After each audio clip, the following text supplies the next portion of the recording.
some genres needed a few titles to polish up their formulas. Sometimes it even took as long as several years of different releases. Let me take you on a trip down the memory lane, discussing the most important games in the respective groups.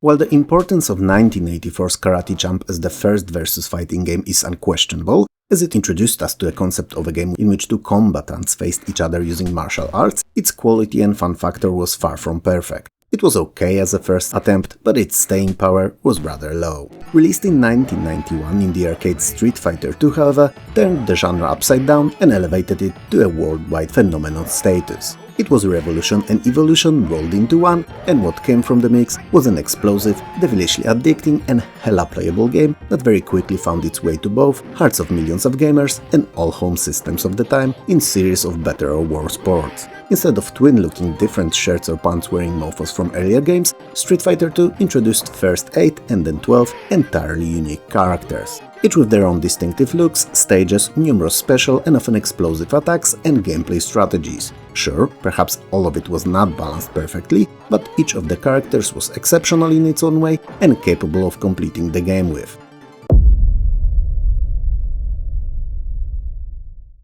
The original Tomb Raider is rather old and clunky by today's standards, and looks like something that was carelessly chopped out of few logs of wood and barely stitched together using duct tape and dreams. At that time, however, it not only seemed like a future of gaming come true, like the Indiana Jones game that we always wanted but never got, but also featured boobalicious and sexy Miss Lara Croft as the protagonist. Her slim frame and triangular curves sparked imaginations of gamers all around the world, filling them with mostly nasty thoughts. She was like the female Indy, so smart, cute, incredibly agile, and also on a huge-ass mysteries-filled adventure full of dangers, treasures, and puzzles alike. Tomb Raider nailed the concept of a third-person action-adventure on first try, and I honestly can't think of any other game doing it as good before. Well, maybe 1985's C64 game Hero of the Golden Talisman, but it was a side view and in 2D, so it doesn't really fit the criteria. Anyway, the point is that released in 1996 Tomb Raider united all gamers, PC and console alike, and sent us all on an epic adventure seeking parts of a mythical Atlantean scion, drooling every step of the way.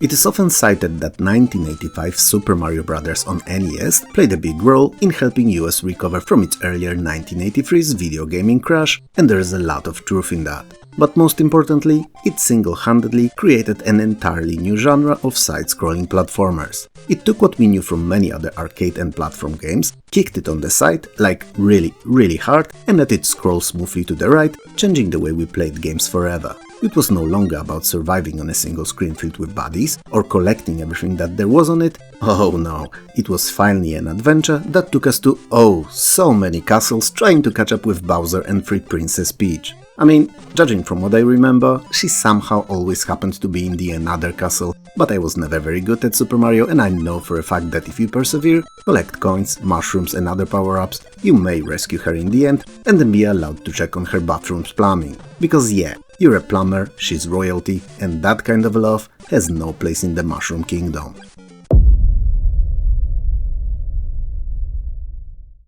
Herzog 2 on Sega Genesis is the first ever RTS that I know of. And you know, it's a pretty fun game in its own right, but it's not really what we consider a standard real-time strategy. 1992's Dune, however, now that is a true granddaddy of all RTSs of today. The fact that it is set in an iconic universe based on Frank Herbert's books, which quite coincidentally is a perfect setting for the genre with its always competing against each other, powerful houses, priceless spice melange, and epically huge sandworms, is just a cherry on this pie of a gaming breakthrough.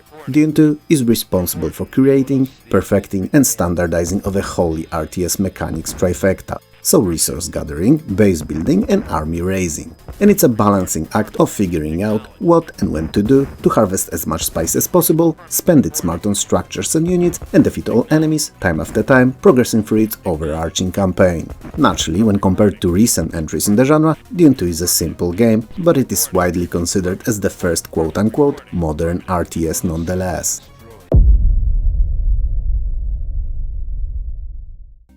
I bet that you thought that I will put either Wolfenstein 3D or Doom here, right? Well, they cannot go unmentioned, so here you go. They existed, I spoke about them, and we can carry on with my choice. Jokes aside though, while both were fundamentally crucial in the creation and growth of the genre, I believe that id Software's Quake is the most important title of them all. It was the first ever true 3D FPS, and despite being rather rough in all of its aspects as compared to what we get today in the genre, it pioneered the technological switch and ticked all the boxes modern FPSs do. So it featured 3D objects and environments, with rooms often placed one over another. Differently looking, acting and smoothly animating also 3D enemies, tons upon tons of weapons, simple physics and lighting model, and an interesting and fun story to follow. Also, and that's a biggie, fully working online multiplayer, with all the basic modes you'd expect to find in a similar game today. You could say that it was just an iteration on what earlier games did, but in reality it was not even a step, but a huge leap, and Quake changed the genre forever.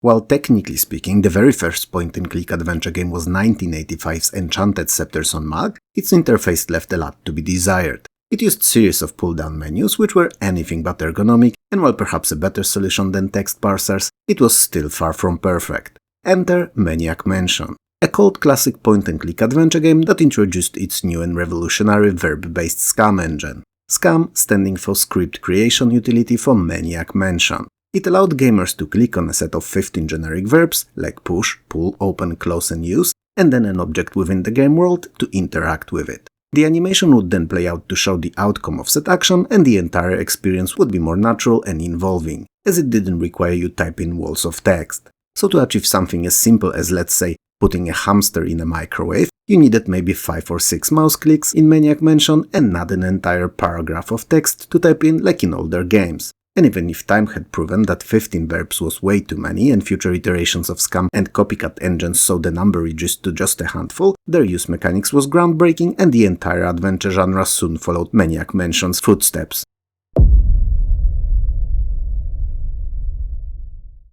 If not for the indies, party-based dungeon crawling RPG genre would be long dead by now, like my hopes and dreams are. But between the late 80s and mid-90s, it was not only popular, but flourished with numerous new releases dropping every single year. And while its popularization can be accredited to two, 1981's Wizardry and 1985's Bard's Tale games respectively, it was released 2 years later, initially on Atari ST only, Dungeon Master, that gathered all the ideas and polished them so hard that their shine was visible from space. It set the near-perfect dungeon crawling framework for all the future games to follow, and for the most part they all did, changing only small bits and pieces to fit their particular stories and mechanics. So the first-person dungeon view with step-by-step movement, 19 degrees turning, real-time combat and magic, individual party members management, combat orders and placement, all that became the template for the future releases and elevated the genre into temporary video gaming stardom.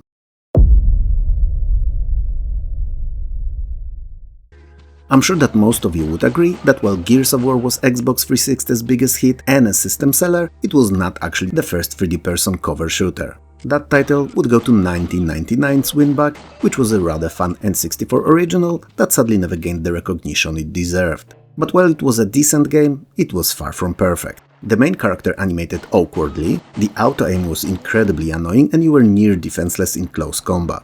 Gears of War fixed all of that. It put you in a heavy-ass military shoes of a mountain of muscles bandana-wearing badass Marcus Phoenix of the elite Delta Squad and sent you on the surface of the planet Sera to save human inhabitants from the invading aliens known as the Locust Horde. The controls of Gears are perfect, intuitive and comfortable to use. The animations are super smooth and the graphics, for the time at least, world class. But the most important thing about it was that it was hella playable. And even more so with a buddy in couch co-op, in which you could be mowing through thousands of locusts, having drinks and high-fiving throughout the entire campaign.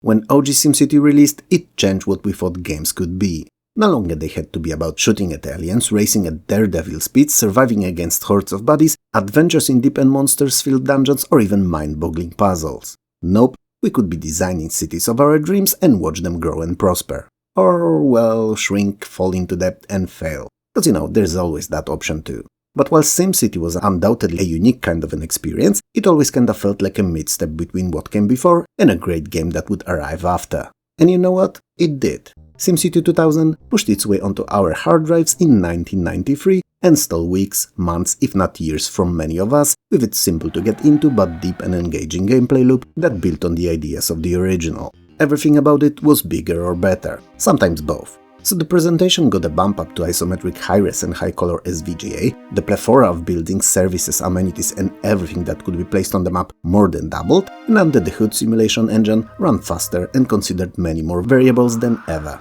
But most of it all, it was so fun. I mean, out of all games in its series, it's the only one I jump back into from time to time.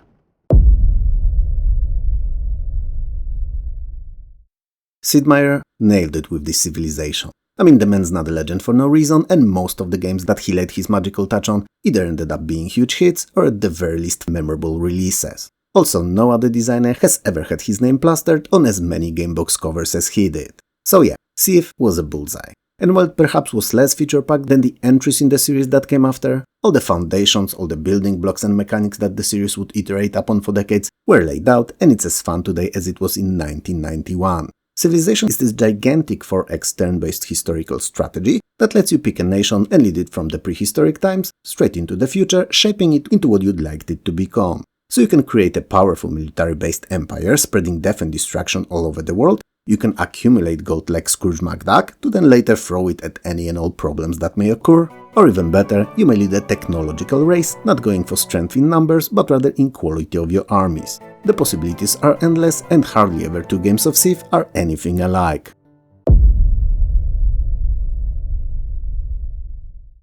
Talking about the devs that nailed it, Will Wright sure did with The Sims. It wasn't perhaps the first human life simulator, that title would go to 1985's Little Computer People, but it was definitely one that changed gaming forever and near instantly became a worldwide hit. It's a game that tried to do it all. Allow you to simulate your own personal virtual human, the Sim, or an entire family even. Pick his career, send him to work, and control everything that he does at home. What he eats, how he spends his time, what he studies, who he spends his time with, because of course that there's an entire simulated neighborhood as well. What's more, you can purchase stuff for him, design and furniture his house, and basically care for him until he's elderly or dies. Cause you know, what Sims taught us all is that sending a Sim to a pool and then removing pool ladder can lead to interesting consequences. And since Sims have their own friends, enemies and a plethora of other relationships with others as well, it was the easiest way to get rid of that annoying neighbor that kept mouthing your Sim off. That got dark fast.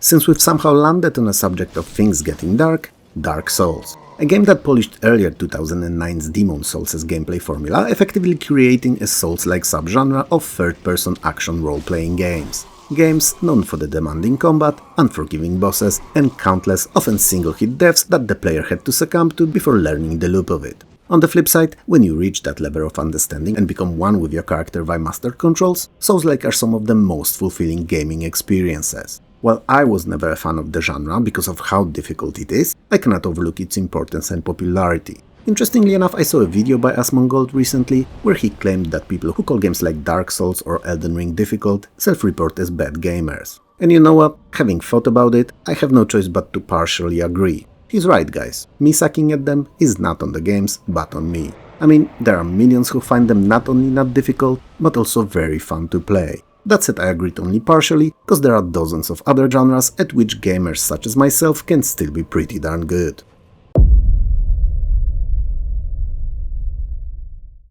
The first Grand Theft Auto game took the world by storm. Thunderstorm no less. It shook what we knew about games, zapped it with a ray of creativity and remade it from ground up, serving as an open-ended, real-time, top-down action game like no other, in which we portrayed a gangster making a name for himself in a large Tri-City area. But while it was a unique and explosive experience, it was 2001's GTA 3 that made then still DMA design and now Rockstar a household name. GTA 3 took everything that made the original great, gave it a once-over, removed what didn't work, added tons of new stuff and remade it all in a modern top-of-the-line presentation. So gone were the top-down perspectives and we've received a full 3D first-person camera. Walking was no longer only a tool to pick up weapons, answer the phone or move between the vehicles. Nope, a lot, if not most of action, actually took place outside of the cars. The story was no longer superficial, and while you still had to race within the ranks of the local Liberty City mob starting at the very bottom, it was all to eventually take revenge on Catalina, your once partner in crime who betrayed you. Liberty City, modeled after New York, was fully open to explore, there were numerous side missions and extra activities hidden in it, and overall, GTA 3 felt as if it was way more than a generation ahead, despite only releasing 4 years after the original.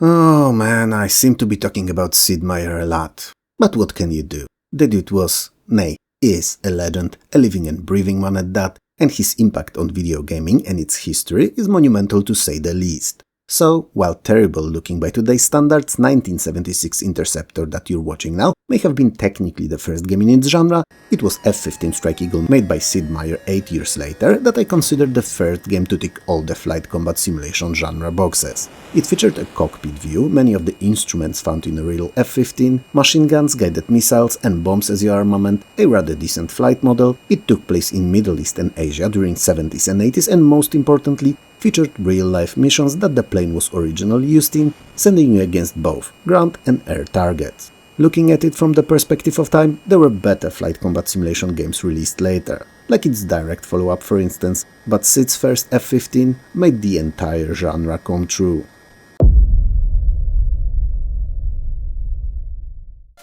It all started on NES in 1987 with a little title that neither you nor I ever heard of. Dance Aerobics. If you happen to be within the feud that date, however, then you know that it was all about repeating the moves of an aerobics instructor using floor mat accessory controller, and one of the game modes allowed you to repeat musical melodies too. Between then and 2005, when the first Guitar Hero released, many other titles dropped, some better, some worse, but neither really managed to grab the hearts of the audiences. Well, Guitar Hero sure did. It gave you a guitar-shaped controller, 30 amazing and cold classic rock tunes, and allowed you to release your inner rocker out. And boy oh boy, did we let them out. I mean, for the next near decade or so, what Guitar Hero started evolved itself and into other titles like Rock Band, to include many more instruments, dozens if not hundreds of songs, and incredibly fun, local, multi-controller multiplayer in which each person played a different instrument. And we have one game to thank for all of that.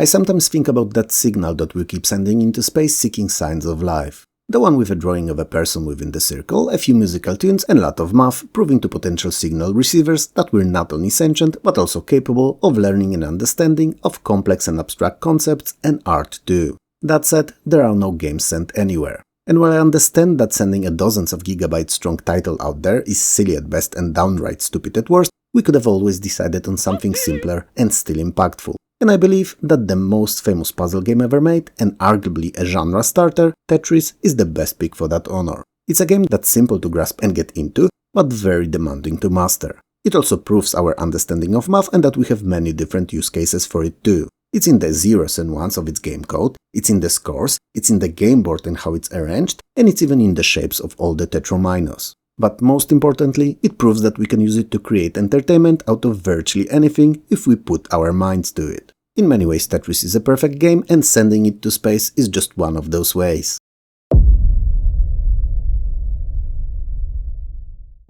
You could say that the progenitor of the genre was Akalabeth. And you'd be right, because it was. It was very crude, basic beyond belief, featured virtually no plot whatsoever apart from few lines of text, and it looked awful. But it introduced the basic formula of dungeon crawling, 2 different classes to choose from, levels and experience points, and monsters to beat in that dungeon, all in a first-person wireframe 3D-ish view. But what came after, however, so Richard Garriott's follow-up Ultima remade his earlier game into a full-fledged epic-sized adventure. You were playing as a lone hero who had to jump back in time to before the evil wizard Mundane created a deadly gem and kill him then and there to prevent the grim future. Or, I suppose grim present for you when you start the game. It may not sound like a lot, but was just a spark, the beginning of a long-running epos in the land of Sosaria, later known as Britannia. Ultima used a top-down 2D world map for exploration, 3D vector line maze-like dungeons, countless monsters, quests, leveling up, and everything that we take for granted in our RPGs today.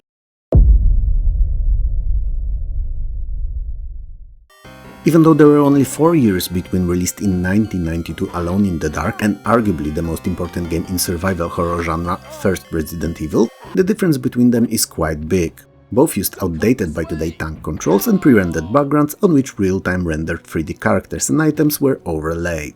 And both were pretty atmospheric for their theme and time. But Resident Evil did what Alone in the Dark couldn't pull off. It was legitimately scary. This allowed it to elevate the genre to the mainstream and introduce it to gamers who otherwise would have never gave it a passing interest. Resident Evil was a horror game for non-horror lovers and an action-packed title that had you struggling to survive and escape a mysterious old mansion near Raccoon City. It was a jump-scares-filled nightmare in which you solved puzzles, collected keys, and it only gave you as much ammo as you needed to survive, provided you used it smartly. Because if you didn't, then it would run out and you would have to face the monstrosities without a gun, which was another challenge altogether.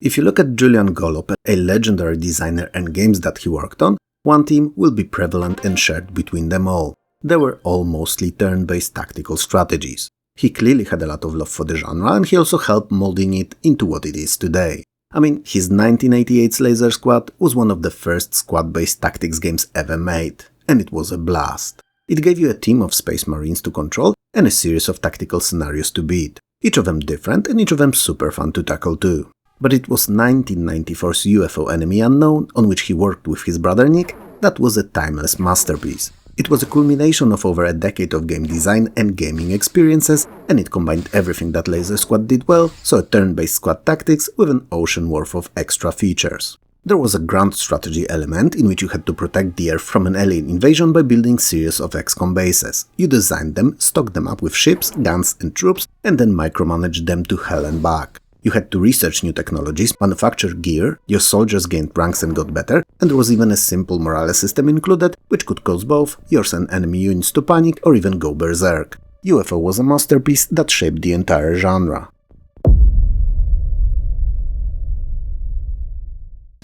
I think that I have to come clean now and tell you that there's going to be a second video. But why do I do that? Well, to explain how we found ourselves in an odd-sounding, arcade, non-top-down racer subgenre. Because clearly, there is going to be a separate entry for the top-down ones too. Either way, the game I want to focus on here is Outrun. Yes, the original, and yes, the one with red car, hot blonde sitting next to you and ports released to all systems under the sun. I believe that it was the first perfect entry in the genre. I mean, sure, there was Pole Position in 1982, which in terms of how it looked and played, scoring aside, was very similar. And sure, both were originally arcade titles, meaning that they were made with grabbing as much money as possible from gamers' pockets in mind. But the pure arcade sensation of speed, the feeling of achievement when you do well and the controls, all of that was done in a way that made Outrun so addictive that countless other copycat games appeared near instantly after it released. And while some of them managed to be better games overall, Outrun was the first to ace all that's fun about arcade racing.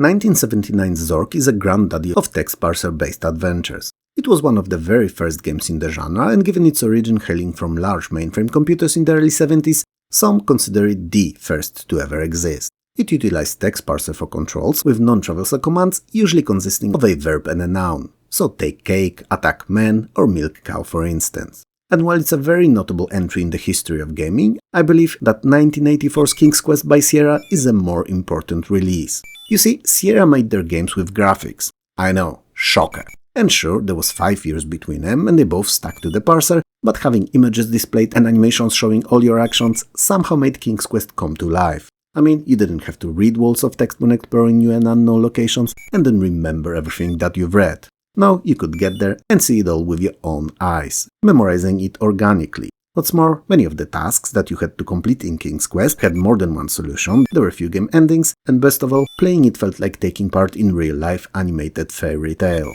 Perhaps a horror fairy tale, as often cheap devs were hiding behind every corner, but fairy tale nonetheless.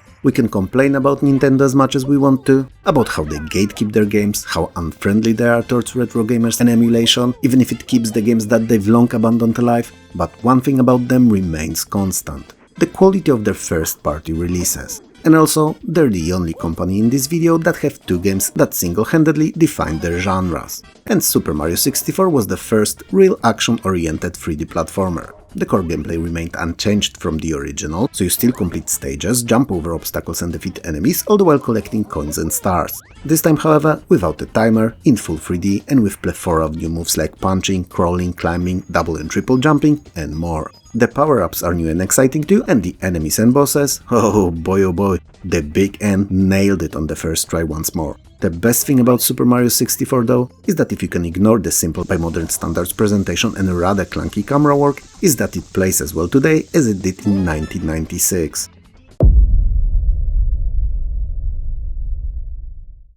Pool of Radiance was the first ever computer adaptation of AD&D, and it was fantastic.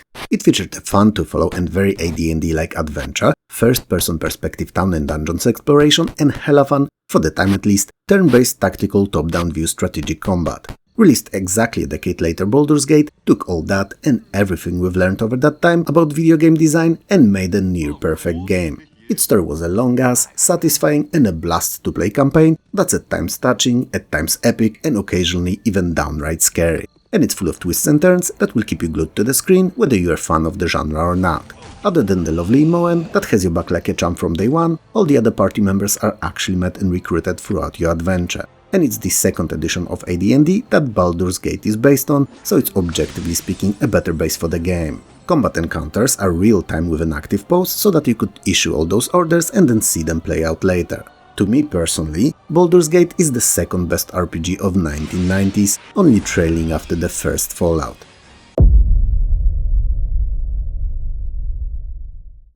While many may consider 1982's Checkered Flag as the first ever racing simulation, I disagree.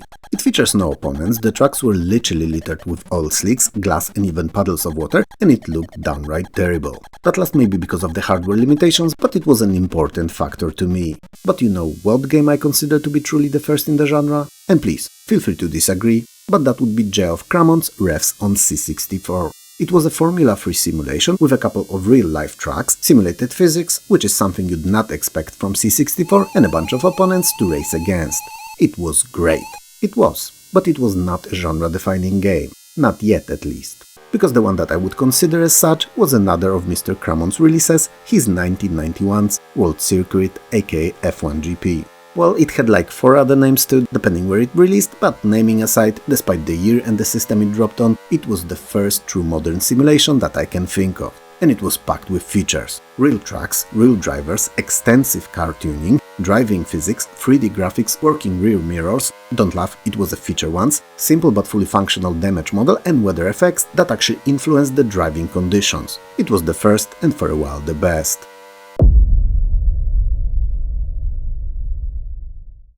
While 1984's Elite may have been the first freeform first-person space-set game, mixing combat simulation with trading, it was 1993's Frontier that elevated the genre to new heights, expanding on the gameplay considerably. It added a large number of different factions, often competing with each other, or even downright at conflict. The amount of ships available to purchase and to fly, equipment, weapons and even the commodities was also in many cases more than doubled, and you could also partake in many missions and level up your ranks within each of the factions. Bounty hunting, pirating or even working for the military were also options and very fun way of spending time in Frontier. And finally, landing on the planets, which you know is a fundamental mechanic in every space opera nerd's dream book. The biggest change and the factor that made it a genre-defining title, however, was the scope. And no other game came even close in size to it until 2010s. And what do I mean by that? Well, how about a 100 billion planets and moons? Yes, they're in the game, and yeah, you can fly to all of them too.